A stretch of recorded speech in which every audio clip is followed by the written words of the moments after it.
नमस्कार, मैं हिमांशु कुमार। आप देख रहे हैं वेब समाचार। कल 29 दिसंबर है, जिसका हेमंत सरकार एक लंबे वक्त से इंतजार कर रही थी ताकि वो अपनी उपलब्धियों को लोगों के सामने रख सके। हेमंत सरकार के कार्यकाल का 1 साल पूरा हो गया है और इसी उपलक्ष्य में रांची के मोरहाबादी स्टेडियम से एक भव्य कार्यक्रम का आयोजन होना है। उस मैदान को पूरी तरीके से सजा लिया गया है। तमाम तरह की तैयारियां चल रही हैं और इसकी समीक्षा करने खुद मुख्यमंत्री हेमंत सोरेन ही पहुंचे थे। आप देख सकते हैं कि इस तरीके से विशाल पंडाल बनाया गया है और ये पूरी तैयारियां की गई हैं। लगभग 3000 लोगों के आने की संभावना है। पूरा कार्यक्रम होगा, अलग अलग तरह के कार्यक्रम होंगे। 1000 से ज़्यादा करोड़ रुपए के कार्यक्रमों की योजनाओं का शिलान्यास होगा। उतने ही करोड़ यानी 1000 से ज़्यादा करोड़ की योजनाओं का शिलान्यास होगा, शिलान्यास और उद्घाटन होगा। इसके अलावा कई ऐसे और योजनाएं हैं जो लॉन्च की जाएंगी और तैयारियां पूरी हो चुकी हैं। रांची के मोरहाबादी स्टेडियम जो काफ़ी ऐतिहासिक है, ये वही स्टेडियम है जहां से हेमंत सोरेन ने शपथ ग्रहण किया था और अब ठीक एक साल बाद कल 29 दिसंबर को वहां से अपने जो काम हैं उनकी घोषणा करते हुए नजर आएंगे।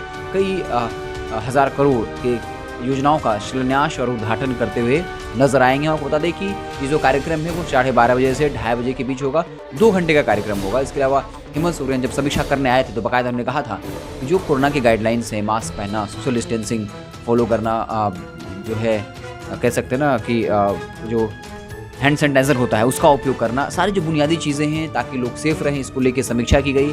पूरे तैयारी का जायजा लिया गया और जो कमी रही उसका निर्देश दिया गया अधिकारियों की होगी इसकी जल्द से जल्द इस कमी को पूरी की जाए। तो इस तरीके से हेमंत सरकार के लिए कल का दिन वो अच्छा खासा अहम है। और आप देख सकते हैं कि उनकी जो पोस्टर्स हैं वहाँ पे भी स्पष्ट लिखा हुआ है कि संघर्ष के 1 साल। वो बार बार ये बताना चाह रहे हैं कि कोरोना काल के दौरान जब पूरे विश्व ने जो तबाही झेली है आर्थिक तौर पे, उस वक्त झारखंड भी उसका खजाना खाली हो गया, लेकिन इसके बावजूद उसने काफ़ी काम किए। एक चैनल को इंटरव्यू देते हुए हेमंत सोरेन ने कहा था कि हमने अपने वादे को भूला नहीं है, हमें सब कुछ याद है जो हमने युवाओं से, किसानों से, व्यापारियों से, मजदूरों से वायदा किया, हम उसको भूले नहीं हैं। लेकिन हाँ, कुछ कोरोना काल के दौरान ऐसी संकटें चली आई जब हमारा खजाना खाली था, लेकिन हमने काफ़ी बैलेंस तरीके से उन सारी चीज़ों को दरकिनार कर दिया जो ज़रूरी नहीं था। उन सारी योजनाओं को बंद कर दिया। पहले उन योजनाओं पे फोकस किया जहां सबसे ज़्यादा ज़रूरत थी। और अब ये नया साल एक नई उम्मीद लेकर आएगा, एक नई कह सकते हैं आशा की किरण लेकर आएगा और हम काफ़ी बढ़िया काम करेंगे। उन्हें बाकायदा कहा कि विरोधी आवाज़ उठा रहे हैं कि हमने फला काम नहीं किया। लेकिन अगर आप आर्थिक तौर पे झारखंड सरकार की बजट को देखें तो बिल्कुल खजाना खाली हो गया था, क्योंकि उस वक्त जीएसटी जो होता है वो कमी आ गई थी। जिस तरीके से सरकार को टैक्स की भारी भरकम कमी हुई। इसके अलावा केंद्र सरकार पर भी सौतेला व्यवहार करने का आरोप लगा दिया। उन्होंने कहा कि प्रधानमंत्री मोदी जो मेरे पिता की उम्र के हैं, लेकिन वो सौतेले जैसा व्यवहार कर रहे हैं। उन्होंने बाकायदा ये भी कहा कि आने वाले वक्त में हमारी योजना थी कि हम अपने विधायकों के साथ प्रधानमंत्री से जाकर मिलेंगे, लेकिन कोरोना की वजह से हम नहीं जा पाए। लेकिन अब वक्त अगर मिलेगा तो हम खुद प्रधानमंत्री से जाकर ये मांग रखेंगे कि झारखंड को खास पैकेज दिया जाए, क्योंकि जिस तरीके से कोरोना के दौरान हमने आर्थिक तंगहाली झेली है, लेकिन फिर भी उन्होंने ये कहा कि हमने फिर भी किसानों के लिए सोचा है कि हमने 2000 करोड़ बजट का ऋण माफ़ कर दिया है। इसके बाद तमाम तरह की योजनाएं हमने शुरू करी है, तो काफ़ी बैलेंस किया है हमने। बेशक ये साल संघर्ष भरा रहा, लेकिन आने वाले वक्त में मैं काफ़ी कुछ ऐसा करने वाला हूँ ताकि किसानों को, युवाओं को और विद्यार्थियों को फ़ायदा हो सके। इसके अलावा उन्होंने तमाम तरीके की बातें करी, अपनी उपलब्धियां गिनाने की कोशिश करी। वो कहते रहे बार बार, लेकिन उनका फोकस एक चीज़ है, जनमानस के दिमाग में बैठाने की कोशिश है कि वाकई में हमारा जो खजाना है वो खाली था, लेकिन फिर भी हमने लोगों के लिए काफ़ी अच्छा काम किया है। वो सारी चीज़ों को दरकिनार कर दिया जो ज़रूरत नहीं थी। जहाँ एक्स्ट्रा पैसा खर्च होता था उस खर्च में कटौती लाकर हमने किसानों के लिए काम किया, हमने जो मजदूर हैं उन तबकों के लिए काम किया, हमने खिलाड़ियों के लिए काम किया। तो तमाम तरह की उपलब्धि लगातार गिना रहे हैं। कल 29 दिसंबर होगा, आप हमसे जुड़े रहिएगा। हम आपको लाइव हर खबर दिखाएंगे कि वहाँ से हेमंत सोरेन वो क्या बोल रहे हैं, वो किन किन योजनाओं का उद्घाटन करेंगे, शिलान्यास करेंगे। तो आप वेब समाचार से जुड़े रहिएगा। हम आपको एक चीज़ लाइव दिखाते रहेंगे। इस कार्यक्रम की बात करें तो ये कार्यक्रम 2 घंटे का होगा, 12:30 बजे से 2:30 बजे तक। उसके बाद जिला मुख्यालय जो जेएमएम के हैं वो लाइव जुड़े रहेंगे, यानी लाइव प्रसारण होता रहेगा। जो जिला मुख्यालय पर जो कार्यकर्ता हैं वो उन कार्यक्रमों का लुत्फ उठा पाएंगे।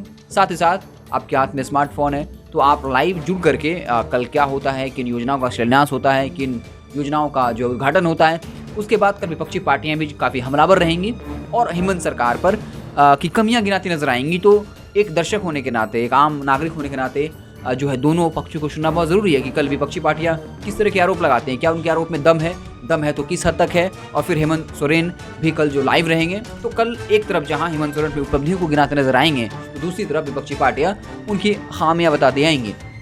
तमाम विपक्षी पार्टियां जो कहती रही हैं कि उन्होंने जो वादा किया था घोषणा पत्रों में, वो उन घोषणा पत्रों पर जो है अमल नहीं कर रहे हैं हेमंत सरकार। लेकिन हेमंत सरकार ये बात बड़े प्रभावशाली ढंग से लोगों के मन में बिठा रही है कि कोरोना काल था जिसने पूरे विश्व की अर्थव्यवस्था को तबाह कर दिया, हमने जो है मजदूरों के लिए, श्रमिकों के लिए जो है स्पेशल श्रमिक ट्रेनें मंगवाई और स्पेशल हवाई जहाज, हेलीकॉप्टर मंगवाया, और ये एक बहुत बड़ी वजह रही। हेमंत सरकार में अगर कहें खासकर हेमंत सोरेन को, तो अब वो काफ़ी लग रहा है कि परिपक्व राजनीतिक हो गए हैं। अब वो राजनीति उन्होंने सीख लिया है।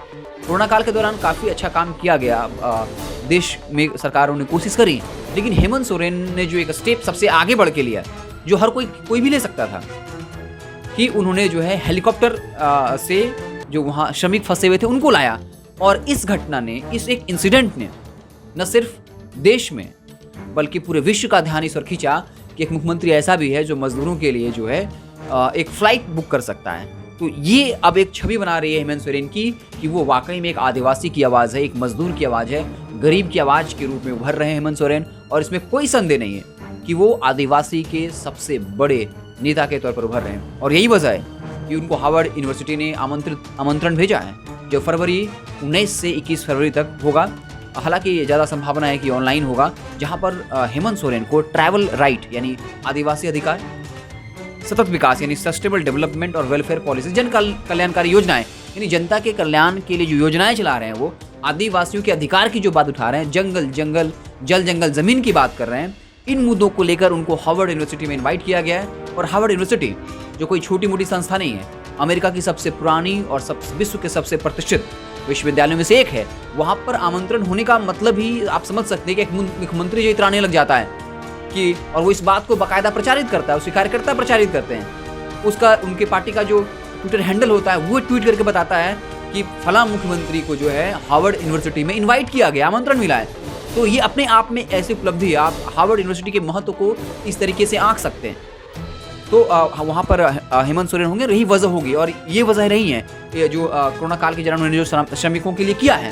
तो बार बार हेमंत सोरेन जो है अब वो अपनी छवि को कहीं ना कहीं ये जताने की कोशिश कर रहे हैं और सफल भी हो रहे हैं। एक आपने रिपोर्ट भी देखा होगा जहाँ पे सिंघू बॉर्डर पे जो किसान थे, देखिए सच्चाई कुछ भी हो, आपका अपना ओपिनियन हो सकता है, लेकिन जिस तरीके से वो योजनाओं को लागू कर रहे हैं और जिस तरह से लोगों को बता रहे हैं कि हमने तो वाकई डेटा के साथ भी बात कर रहे हैं कि जब हमारा जो अकाउंट खाली था, जब हमारे पास पैसा नहीं था, तब हमने अपने खर्च में कटौती करी है। और उसके बाद वो किसानों के लिए जो 50,000 का जो ऋण माफ़ी का मामला था, हमने पहले आपको खबर ब्रेक कर दिया था कि वो इस वक्त का सही सियासी दाव है। और जब हम बिहार मुस्लिम महापंचायत के संयोजक कासिफ यूनी से बात कर रहे थे, तो बाकायदा हमने ये बात कहा था कि क्या लगता है आपको कि उन्होंने एन मौके पर जब कह सकते हैं कि सिर्फ दिल्ली सीमा पर किसान हजारों की संख्या में मौजूद हैं और आपको पता है केंद्र सरकार और किसान तन गए हैं, एक कह रहे हैं कि हम पीछे हटने को तैयार नहीं है और दोनों अपनी जिद पर अड़े हैं। उस वक्त में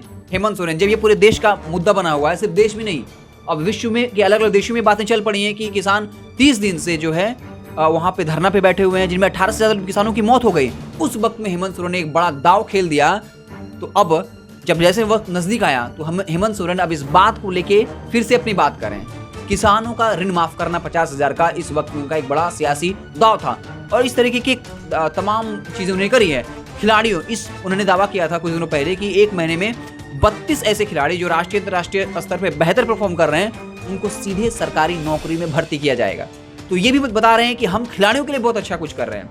एक और उन्हें किया कि पहली बार जिला जो खेल पदाधिकारी की नियुक्ति करी और कहा कि पहला बार हुआ है जब झारखंड बिहार से अलग हुआ है तो जिला खेल पदाधिकारी की नियुक्ति हुई है। तो ऐसे कई योजनाएं हैं, हालांकि वो किस हद तक सफल होते हैं योजनाएं, ये आने वाला वक्त बताएगा। तो इस तरह से आप देख रहे थे वेब समाचार। अगर आपको हमारा वीडियो पसंद आया तो लाइक करें, तो सुझाव देना चाहते हैं तो कमेंट के जरिए बताएं, और अगर आपने हमारे चैनल को सब्सक्राइब नहीं किया तो सब्सक्राइब जरूर कर लीजिएगा। और हाँ, कल जो प्रोग्राम रखा गया है हम आपको लाइव दिखाएंगे। आप हमारे साथ जुड़े रहिएगा, हम आपको पल पल की खबरों से अपडेट करते रहेंगे। बहुत बहुत धन्यवाद।